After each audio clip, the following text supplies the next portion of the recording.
Hello नमस्ते दोस्तों। आज हम देखेंगे आज का इंडियन एक्सप्रेस से तुम्हारे लिए किस न्यूज़ इंपॉर्टेंट है।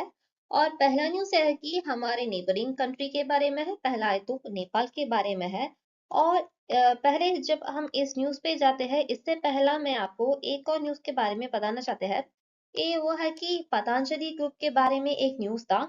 अगर तुमने देख लिया है तो पतंजलि ग्रुप के एक न्यूज़ था। ये तो नॉर्मल आर्टिकल नहीं थे, ये तो हिंदू पर नहीं था, ये तो सिर्फ इंडियन एक्सप्रेस पर भी आ जाएगा क्योंकि ये तो इन्वेस्टिगेटिव जर्नलिज्म की पार्ट से उन्होंने कुछ चीज निकले है। ये तो मसूरी के रिलेटेड है।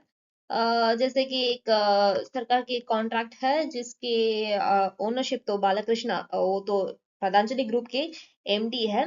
तो इनके साथ लिंक करके कुछ बिजनेस का प्रॉफिट ये सब देखकर एक आर्टिकल आ गया है। तो काफी अच्छा है। तो तुम अगर इन्वेस्टिगेटिव जर्नलिज्म पर तुम्हें कुछ पसंद है तो ये तुम जरूर पढ़ना।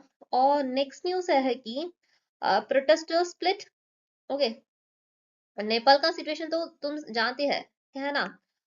ओली Alex external role sides new map, protester split, president looks within, Nepal waits for new government. Nepal तो हमारा नेबरिंग कंट्री है। ओके, हमारा नेबरिंग कंट्री है। हमारे और नेपाल के साथ रिश्ता तो इतना ही अच्छा है। नेपाल और हमें तुम देखोगी तो हमें नेपाल से कुछ ज्यादा चीज पर तो हमारा रिलेशन तो काफी अच्छा है क्योंकि द रिलीजन ऑफ नेपाल और हमारे इंडिया में जैसे कि बुद्धिस्ट की जर्नी है। तो ये सब पर नेपाल तो हमारे लिए इतना ही इम्पोर्टेंट है जैसा हमारे लिए थाईलैंड इम्पोर्टेंट है। वैसा ही नेपाल पर हमारा टूरिज्म ज्यादा ही ज्यादा जाता है। पर नेपाल पर अभी बात ही क्या है कि नेपाल को स्टेबल गवर्नमेंट की जरूरत है। अभी तो ओली गवर्नमेंट का एंड आ गया है, वो भी खत्म हो गया है। तुम्हें पता है ये तो हमें विश्वास ही नहीं होता है कि इस बात पर एक कंट्री पर इतना बड़ा चेंज और सरकार को गिरने के लिए न्यूज एजेंस ने इतना ही कर चुका है।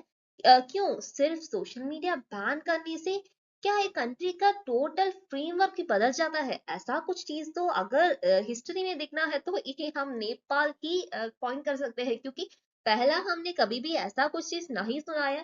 पर अभी हम जो सुनते हैं ना इससे हमें लगता है हमारे इंडिया में पहला तो टिकटॉक बैन हो गई, पबजी बैन होगी। हमारे न्यूज़ेस को इतना चिलता क्योंकि उसे ऑल्टरनेटिव से इतना पसंद है।